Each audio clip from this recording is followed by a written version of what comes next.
Hello बच्चों, कैसे हैं आप लोग। उम्मीद है अच्छे होंगे। हम लोग आज कक्षा 11 भौतिक विज्ञान की क्लास में विमीय विश्लेषण के अनुप्रयोग में से तीसरा भाग पढ़ेंगे। इसके पहले भाग में हम लोगों ने पढ़ा था कि किसी भौतिक राशि का अगर आपको विमीय सूत्र ज्ञात है तो उसका आप मात्रक निकाल सकते हो, और अगर कोई भौतिक नियतांक या भौतिक राशि है जिसका आपको विमीय सूत्र अज्ञात है तो आप उस अज्ञात राशि का या अज्ञात भौतिक नियतांक का विमीय सूत्र निकाल सकते हो और वहाँ से मात्रक निकाल सकते हो। फिर दूसरे भाग में हम लोगों ने पढ़ा था कि अगर हमारे पास मान के चलो कि अभी तो आज फिलहाल पढ़ना है समीकरण की विमीय सत्यता की जांच करने में, और इसके पहले हम लोगों ने पढ़ा था कि जब आप मात्रकों की पद्धति बदलते हो कि एक पद्धति में अगर राशि का मान कुछ दिया हुआ है, मात्रकों की पद्धति आप बदल लेते हो तो नई वाली पद्धति में अंकिक मान क्या होगा। तो ये तीन चीज़ें हम लोग पहले पढ़ चुके थे। विमीय सूत्र ज्ञात करने में, अज्ञात राशि का विमीय सूत्र पता है तो मात्रक ज्ञात करने में, और मात्रकों की पद्धति बदलने पर नई पद्धति में भौतिक राशि का आंकिक मान ज्ञात करने में। आज हम लोग देखेंगे कि कोई समीकरण अगर दिया है, भौतिक समीकरण, तो हम ये चेक करेंगे कि क्या वो समीकरण विमीय रूप से सही है या नहीं।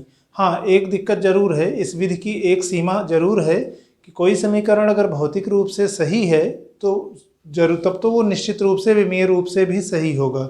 मतलब कोई समीकरण अगर सत्य है तो विमीय दृष्टि से सत्य होगा। इसका उल्टा भी सही है कि अगर कोई समीकरण विमीय दृष्टि से गलत है तो फिर इसका मतलब वो समीकरण सही नहीं हो सकता है। लेकिन विमीय दृष्टि से सही समीकरण में एक शंका है, हो सकता है कि वो वास्तव में गलत हो, क्योंकि जो नियतांक आते हैं, जो विमाहीन नियतांक हैं, उनके बारे में हम विमीय विश्लेषण से नहीं अंदाज़ा लगा पाएंगे। फिर भी कम से कम ये चेक करने में ये विधि उपयोगी है कि कोई समीकरण अगर विमीय दृष्टि से गलत आ रहा है तो हम निश्चिंत हो सकते हैं कि वो समीकरण गलत होगा वास्तव में भी। और इसमें हम करते क्या हैं, विमा की समांगताओं के सिद्धांत पर यह आधारित है अनुप्रयोग। विमा की समांगता का सिद्धांत क्या है, जब आप कोई समीकरण लिखते हो, समीकरण का मतलब बराबर का चिन्ह, बराबर के चिन्ह के एक और कुछ राशियां या कुछ पद, बराबर के दूसरी तरफ हो सकता है एक ही पद हो सकता है प्लस या माइनस चिन्ह के साथ जुड़ करके एक से अधिक पद हों। तो विमा की समांगता का सिद्धांत ये कहता है कि किसी भी समीकरण में अगर वो विमीय दृष्टि से सही है तो उसके दोनों पक्षों के विमीय सूत्र समान होने चाहिए, और विमीय सूत्र समान है तो विमाएँ भी समान होंगी। और एक पक्ष में, अगर किसी एक पक्ष में या दोनों पक्षों में एक से ज़्यादा पद आए हैं, किसी एक पक्ष के पद का मतलब प्लस या माइनस चिन्ह से जो अलग किए गए हैं, जैसे मान लो आप गति का एक समीकरण कहते हो यस बराबर U T plus half A T square, तो दाहिने पक्ष में जो U T plus half A T square आया है तो प्लस के पहले जो यू टी आया है वो एक पद है, और प्लस के बाद जो हाफ ए टी स्क्वायर आया है वो दूसरा पद है। तो प्लस या माइनस चिन्ह से जो सेपरेटेड हैं, अलग किए गए हैं, वो हमारे अलग अलग पद हैं। विमीय दृष्टि से सही होने के लिए ये आवश्यक है कि एक ही पक्ष के सभी पदों के विमीय सूत्र समान हो और एक पक्ष का विमीय सूत्र दूसरे पक्ष के विमीय सूत्र के समान हो। तो हमें जब किसी दिए गए समीकरण की विमीय सत्यता की जांच करनी होगी, ये चेक करना होगा कि विमीय दृष्टि से ये समीकरण सही है अथवा नहीं, तो हम यही काम करेंगे। बाएं पक्ष का विमीय सूत्र निकालेंगे, दाहिने पक्ष का विमीय सूत्र निकालेंगे। किसी पक्ष में अगर कई पद हैं तो हर पद का अलग अलग विमीय सूत्र निकालेंगे, और अगर सब का विमीय सूत्र बराबर आ रहा है तो इसका मतलब समीकरण विमीय रूप से सही है। तो वही हम लोगों ने इसमें लिखा है कि किसी दिए गए समीकरण की विमीय सत्यता की जांच करने में हम लोग क्या करते हैं, किसी भौतिक समीकरण की विमीय सत्यता की जांच विमाओं की समांगता के सिद्धांत पर आधारित है, और इस सिद्धांत के अनुसार किसी समीकरण के विमीय दृष्टि से सत्य होने के लिए समीकरण के दोनों पक्षों के सभी पदों के विमीय सूत्र या विमाएँ, अगर विमीय सूत्र समान है तो विमाएँ भी समान होंगी, तो विमीय सूत्र या विमाएँ समान होनी चाहिए। और फिर नोट में कुछ बातें हम लोगों ने कहा है, जैसे विमीय दृष्टि से सत्य समीकरण भी कभी कभी भौतिक या वास्तविक रूप से असत्य हो सकता है। हो सकता है कोई समीकरण हमारी विमीय जांच में सही आ रहा हो लेकिन फिर भी वास्तव में सही ना हो, और ऐसा तब हो सकता है जब वहाँ पर कोई हमारी विमाहीन नियतांकों वाली गलतियाँ हुई हों, कुछ ऐसे पद आए हों जो विमाहीन हैं और उनको हम विमीय दृष्टि से नहीं पकड़ सकते कि इनको यहाँ होना चाहिए था कि नहीं होना चाहिए था। तो एक भाग तो ऐसा ही है कि विमीय दृष्टि से सत्य समीकरण भी कभी कभी वास्तविक रूप से असत्य हो सकता है, लेकिन इसका उल्टा विमीय रूप से असंतुलित, इसी को थोड़ा हमने शब्द बदल के लिख लिया है। सत्य समीकरण का मतलब संतुलित समीकरण, लेकिन विमीय रूप से असंतुलित समीकरण वास्तव में भी सदैव असत्य ही होगा। अगर किसी समीकरण की विमीय सत्यता की जांच में ऐसा आया कि विमीय रूप से वो समीकरण सही नहीं है, तो इसका मतलब फिर वो निश्चित रूप से गलत ही होगा।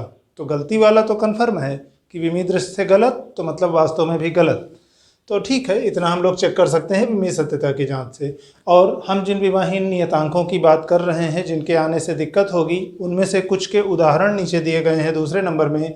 एक तो है जैसे शुद्ध संख्याएं 1 2 3 4 5 इस तरह करके जो गिनतियां हैं।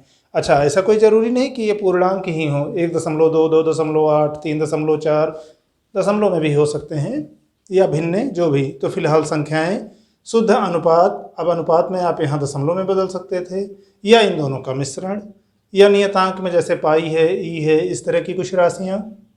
कोण जितने होते हैं थीटा, चाहे वो अंश में व्यक्त किए गए हों चाहे रेडियन में, वो विमाहीन होते हैं। त्रिकोणमितीय फलन मतलब sine theta, cos theta, tan theta, या उनके वर्ग या उनका जोड़ घटाना, जैसे cos 2 theta, sine square theta, 1 + 2 या 2 कास स्क्वायर थीटा -1, जो भी है।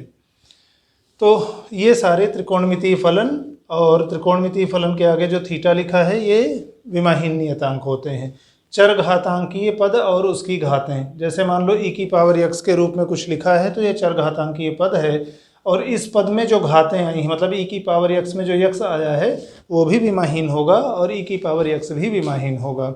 उसी तरह लघुगणक वाले पद, लाग के बाद कुछ लिखा है तो ये पूरा लाग भी विमाहीन होगा, और लाग के बाद जो लिखा है तथा वे संख्याएं जिनका लघुगणक ज्ञात करते हैं, जैसे लाग y में y, यहाँ y का हम लघुगणक ज्ञात कर रहे हैं, ये सब विमाहीन होते हैं।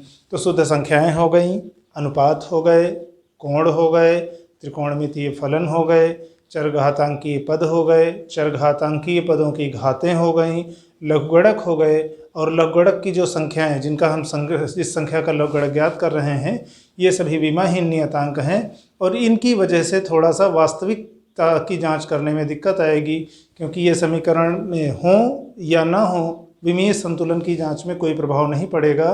फिर भी अभी तक की ये जो कहानी चल रही है, हम लोग इस पर कुछ सवाल लगाते हैं तो बात आसानी से समझ में आ जाएगी कि कैसे हमें जांच करना है। हम लोग एक प्रश्न देखते हैं। एक समीकरण दिया हुआ है v² = u² + 2as² के विमीय सत्यता की जांच कीजिए। यहाँ v अंतिम वेग है, u प्रारंभिक वेग है, a त्वरण है और s चली गई दूरी है। गति का समीकरण जब होता है तो v² = u² + 2as है, यहाँ 2as² है, तो निश्चित रूप से यह समीकरण हमारा जांच में गलत आना चाहिए। अगर गलत नहीं आया तब तो दिक्कत हो जाएगी, क्योंकि समीकरण वास्तव में तो गलत है। तो अभी चलो देखते हैं कि इसका हल हम कैसे करेंगे। हम इस समीकरण की विमीय सत्यता की जांच करने के लिए दोनों पदों के दोनों पक्षों के विमीय सूत्र निकालेंगे। तो अभी हमारा पहला समीकरण कौन सा है दिया गया? समीकरण है v² = u² + 2as², ये दिया गया है। इस समीकरण का बायां पक्ष क्या है? बायां पक्ष है v²। बाएं पक्ष के विमीय सूत्र क्या होंगे? यानी लेफ्ट हैंड साइड का जो विमीय सूत्र होगा वो वेग के विमीय सूत्र का वर्ग होगा, और वेग का विमीय सूत्र होता है Lt-1। इसका वर्ग करोगे तो L2t-2। ठीक, ये एक समीकरण हुआ मान लो। ठीक, और दाहिने पद में क्या है? राइट हैंड साइड में हमारे पास दो पद हैं, एक है u² और एक है 2as²। अब राइट हैंड साइड का अगर आप विमीय सूत्र निकालो तो ये क्या हो जाएगा? ये हो जाएगा इसका विमीय सूत्र प्लस दो का तो विमीय सूत्र खैर होता नहीं है, लेकिन एक बार लिख लेते हैं। इसका मतलब u का जो विमीय सूत्र है उसका वर्ग और प्लस दो का होता नहीं है, यानी a त्वरण का विमीय सूत्र और s के विमीय सूत्र का वर्ग, और ये क्या हो जाएगा? u है वेग, वेग का विमीय सूत्र Lt-1 प्लस त्वरण का a है त्वरण Lt-2, s है दूरी उसका लेंथ l। इकट्ठा कर लेते हैं तो यहाँ से हम देख सकते हैं कि हमारे जो राइट हैंड साइड का विमीय सूत्र होगा वो होगा, ये तो हो जाएगा L2 T-2 और यहाँ ये हो जाएगा L2 और यहाँ से एक L और है तो L3 और T-2। पर एक दिक्कत है इसमें, क्या? दाहिने पक्ष के दोनों पदों के विमीय सूत्र समान नहीं है। इसका L2 T-2 है, इसका L3 T-2 है, तो इसका मतलब फिर ये जब विमा की समांगता के सिद्धांत में ये था कि बाएं पक्ष और दाएं पक्ष के समान होने चाहिए, और यहाँ तो है कि दाएं पक्ष के दोनों पदों के विमीय सूत्र ही समान नहीं है। इसका मतलब समीकरण विमीय रूप से असत्य है। तो यहाँ पर चूंकि क्या है, जो हमारा दाहिना पक्ष है, तो दाहिने पक्ष यानी RHS राइट हैंड साइड के दोनों पदों के, चाहे आप कहो विमीय सूत्र चाहे विमाय, तो दोनों पदों के विमीय सूत्र भिन्न हैं। अतः ये दिया गया जो समीकरण है, अतः दिया गया समीकरण, हमें जांच क्या करना था, इसके विमीय सत्यता की जांच करना है। तो विमीय रूप से असत्य है क्योंकि ये विमा के सिद्धांत का, समांगता के सिद्धांत का पालन नहीं करता है, तो कि दोनों पक्षों के विमीय सूत्र समान हों और एक ही पक्ष के दोनों पदों के। अब इसी का उपयोग हम लोग एक और रूप में कर सकते हैं। मान लो हमारे पास कोई समीकरण दिया हो, विमीय रूप से सही हो, कुछ राशियों के विमीय सूत्र हमें पता हो, तो कुछ जिनके नहीं पता हैं हम निकाल सकते हैं। तो इस सवाल के बाद देखते हैं आगे कुछ उस तरह के प्रश्न जिसमें हमें कुछ अज्ञात राशियों के विमीय सूत्र निकालने हैं। एक प्रश्न देखते हैं, किसी भौतिक राशि का सूत्र P बराबर वर्गमूल के अंदर दाब बटे घनत्व है। P का विमीय सूत्र क्या होगा? यूपी बोर्ड परीक्षा में आया था, एक बार 2004 में आया था, हो सकता है उसके बाद भी आया हो। अभी यहाँ P को प्रेशर मत समझिएगा, क्योंकि एक तो दाब यहाँ आ ही गया है, दूसरा ये कि कुछ कहा नहीं गया है अलग से। या तो ये कहा गया होता कि प्रतीक अपने सामान्य अर्थ में है, तो अभी हमें P का विमीय सूत्र निकालना है। और अगर ये सूत्र सही है, यानी ये समीकरण सही है विमीय दृष्टि से, तो इसके दोनों पदों के विमीय सूत्र समान होने चाहिए। तो हल हम यही ऐसे ही करेंगे कि यदि समीकरण P बराबर ये वर्गमूल के अंदर दाब बटे घनत्व सत्य है, तो इसके दोनों पक्षों के विमीय सूत्र समान होंगे। एक एक पद ही है दोनों तरफ, प्लस माइनस से अलग नहीं है। तो इसका मतलब अब बराबर कर देते हैं। इसका मतलब P का विमीय सूत्र वही होगा जो इसका विमीय सूत्र होगा। वर्गमूल का मतलब उसकी घात 1/2 हमने अलग कर लिया। दाब का विमीय सूत्र बटे घनत्व का विमीय सूत्र, दाब का बल बटे क्षेत्रफल से निकाल सकते हैं। अगर सीधे ध्यान में है तो ठीक, नहीं ध्यान में है तो दाब बराबर बल बटे क्षेत्रफल। और बल का अगर याद है mL T-2, तो बटे क्षेत्रफल यानी बटे L2 करेंगे तो ऊपर L1 है नीचे L2 है, ऊपर जाएगा तो L-1। फिर जहाँ से हमको याद होगा, तो ये दाब का विमीय सूत्र, घनत्व का क्या होता है, द्रव्यमान बटे आयतन, mL-3, और इस पूरे के 1/2। सरल करेंगे, यहाँ भी m कट जाएगा तो m 0 हो गया। L-3 ऊपर जाएगा तो L+3 हो जाएगा, तो बचेगा L2, क्योंकि -1 भी है और t नीचे कहीं है नहीं तो ऊपर -2। तो आप चाहे तो इस रूप में लिख सकते हैं कि m का भी 0 पड़ा रहने दीजिए, चाहे तो m 0 है तो इस पद को हटा दिए, हमारे पास बचा L2 T-2 और इसकी घात 1/2। घात की घात तो घातों का गुणा, 2 में 1/2 से गुणा 1, -2 में 1/2 से गुणा -1, तो L T-1 ये हमारा विमीय सूत्र होगा P का। या इसी को हम कहना चाहें, m को भी शामिल करना चाहें तो m0 L1 T-1 इस रूप में कह सकते हैं। तो ये विमीय सूत्र होगा हमारा इस भौतिक राशि P का। एक प्रश्न और देखते हैं,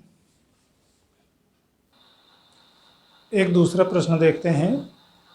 वांडर वाल गैस समीकरण दिया हुआ है, P + A/v² × v - b = RT में नियतांकों a व b की विमाएँ लिखिए। यूपी बोर्ड में कई बार आया है, अक्सर आता रहा है, अभी इधर जल्दी में भी कई साल आया है, फिलहाल 2002, 4, 5, 9, 10 इस तरह करके आया है। और हम कैसे निकाल सकते हैं? चूँकि ये समीकरण सही है, इसका मतलब इसके बाएं पक्ष का विमीय सूत्र दाहिने पक्ष के विमीय सूत्र के बराबर होना चाहिए। अभी हम दाहिने पक्ष का विमीय सूत्र नहीं भी निकालें तो भी हम ये देख सकते हैं कि बाएं पक्ष में जितने भी पद हैं सबके विमीय सूत्र अलग अलग बराबर होने चाहिए। एक ये और इस पद के अंदर फिर 2 भाग हैं। तो अभी जैसे प्लस या माइनस से जो भी अलग किए गए हैं उनके विमीय सूत्र समान होने चाहिए, क्योंकि आप सजातीय राशियों को ही जोड़ सकते हो। ऐसी राशियां जिनके विमीय सूत्र समान हो आप केवल उन्हीं को जोड़ सकते हो। इस वाले सूत्र में क्या है, P गैस दाब है, V आयतन है, R गैस नियतांक है, T ताप है। खैर हमें अभी इसकी बहुत ज़रूरत नहीं है, हम इधर से ही काम चला लेंगे कि जब हमें A का विमीय सूत्र चाहिए तो इसका मतलब A/V² का विमीय सूत्र P के विमीय सूत्र के बराबर होगा। उसी तरह B का विमीय सूत्र वही होगा जो V का विमीय सूत्र होगा। तो अभी हम केवल बाएं पक्ष से ही काम चला लेंगे। तो देखते हैं कि अतः P का विमीय सूत्र, अब समीकरण अगर सत्य है तो किसी पक्ष के सभी पदों के विमीय सूत्र समान होंगे, एक बात। फिर आते हैं पहले वाले पद पर, P + A/V² में P का विमीय सूत्र जो होगा वही A/V² का विमीय सूत्र होगा। या A को आप इधर पड़ा रहने दो, तो A का विमीय सूत्र वही होगा जो P और गुणा V² का विमीय सूत्र होगा। P है प्रेशर, V है वॉल्यूम, तो V² का विमीय सूत्र वही होगा जो V के विमीय सूत्र का वर्ग होगा। अब मान रख लिए प्रेशर का सीधे याद है mL-1T-2, तो ठीक, नहीं तो बल बटे क्षेत्रफल से निकाल लिए। फिर बल का mL-T-2 बटे L2 कर लिए, तो L2 ऊपर जाएगा, L-2 और L1 पहले से है, दोनों मिलके mL-1T-2। और वॉल्यूम है आयतन, आयतन का L3 उसकी घात 2, तो इसका हो जाएगा L6। और इकट्ठा करोगे तो यहाँ m तो है नहीं, तो m V-1 और +6 +5 T-2, ये विमीय सूत्र हुआ हमारा A का। अभी विमीय सूत्र पे छोड़ देते हैं। ध्यान दीजिएगा प्रश्न में विमाएँ पूछा गया था। हम लोग कभी कभी गलती ये कर जाते हैं कि पूछा गया विमाएँ लिख दिए विमीय सूत्र, अधूरा माना जाएगा। विमीय सूत्र पूछते तो ये, और यही A के लिए विमीय समीकरण है। अगर विमीय सूत्र A का कहें तो इतना, A के लिए विमीय समीकरण तो इतना पूरा, और A की विमाएँ, तो A की विमाएँ क्या हैं, द्रव्यमान यानी मास में +1, लंबाई यानी लेंथ में +5, और समय यानी t में, टाइम में -2 है। तो विमाएँ जब आप कहोगे तो आपको राशि के साथ घात भी बतानी होंगी। तो प्रश्न में फिलहाल विमाएँ पूछा गया है। इसी प्रकार B का विमीय सूत्र वही होगा जो V यानी आयतन का विमीय सूत्र होगा, और आयतन का L3 मालूम है, ये मान लो समीकरण 2। अब समीकरण 1 और 2 विमीय समीकरण थे, वहाँ से हमको विमाएँ लिखनी हो तो स्मॉल a की विमाएँ, द्रव्यमान m में +1, लंबाई L में +5, समय t में -2 हैं, और B की विमाएँ अगर कहें तो लंबाई में +3 हैं, बाकी 0 हैं, m में 0, L में +3 और t में 0 हैं।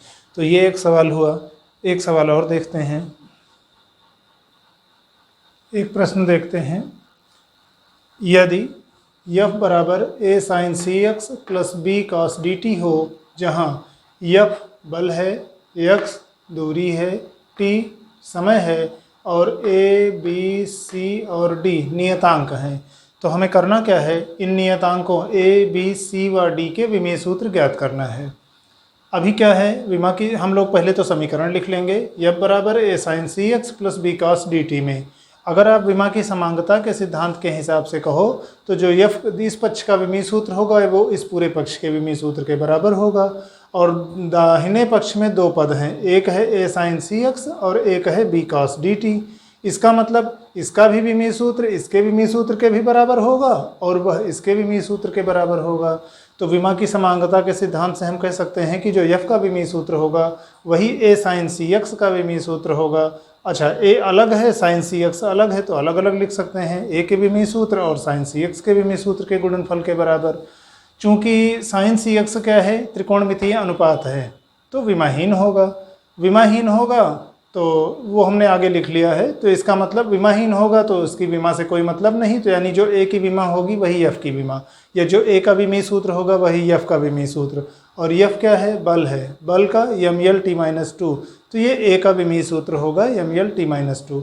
और ऐसा हमने इसलिए लिख लिया था क्योंकि त्रिकोणमितीय अनुपात जैसे साइन थीटा cos थीटा जो भी हैं, तो ये साइन थीटा विमाहीन होगा और साइन थीटा में जो थीटा लिखा रहता है वो भी विमाहीन होगा, तो इसका मतलब CX भी विमाहीन होगा, यानी C और X दोनों के विमीय सूत्रों को आप गुणा कर लो तो वो भी विमाहीन होगा, और C का विमीय सूत्र निकालोगे तो X का इधर नीचे चला आएगा, ऐसे लिख सकते हो। और X क्या थी, X है दूरी, दूरी का होगा लेंथ, तो m0 L0 T0 अपान L ये C का विमीय सूत्र होगा। ऊपर ले जाओगे तो L-1 हो जाएगा, तो m0 L-1 T0 ये हमारा हुआ C का विमीय सूत्र। अब हमें A का मिल चुका है, C का मिल चुका है। इसी प्रकार इस वाले पद का विमीय सूत्र F के बराबर होगा, तो F का विमीय सूत्र B cos DT के बराबर। और b cos dt का मतलब b का विमीय सूत्र और cos dt के विमीय सूत्र का गुणनफल। फिर उसी तरह जैसे वहाँ हमने कहा था कि त्रिकोणमितीय अनुपात विमाहीन होता है, तो cos dt की कोई विमा होगी नहीं, तो समझ लो विमा के लिहाज से ये नहीं है, तो b की विमा f की विमा के बराबर होगी। f फॉर फोर्स mlt-2 जैसे यहाँ था, ठीक ये आ गया। फिर अभी d बच रहा है, तो cos dt चूँकि हमारा विमाहीन होगा और cos dt में dt भी विमाहीन होगा। क्यों? जो cos dt का ये त्रिकोणमितीय फलन है, और त्रिकोणमितीय फलन में जो कोण थीटा लिखा है वो भी विमाहीन होगा। तो ध्यान दीजिएगा, हम cos dt बराबर dt नहीं कह रहे हैं, हम कह रहे हैं कि cos dt का विमीय सूत्र dt के विमीय सूत्र के बराबर होगा, और ये दोनों विमाहीन होने के नाते m0 l0 t0। अब यहाँ से d का विमीय सूत्र आप देखो तो t बटा में चला आएगा इधर। t क्या है? समय है, तो समय का विमीय सूत्र कैपिटल T टाइम के नाते लिख सकते हैं, यानी d के विमीय सूत्र में ये ऊपर जाएगा तो t-1 हो जाएगा, तो m0 l0 t-1। अब यहाँ से a का, यहाँ से b का, यहाँ से c का और यहाँ से d का विमीय सूत्र मिल गए। हमने लिख लिया कि a और b के विमीय सूत्र m1 l1 t-2, c का विमीय सूत्र m0 l-1 t0 और d का विमीय सूत्र यहाँ से m0 l0 t-1 होंगे। इस तरह से आप बाकी और कुछ प्रश्नों का अभ्यास करते रहें, पढ़ाई लिखाई करते रहें, अपने स्वास्थ्य का ध्यान रखें। धन्यवाद।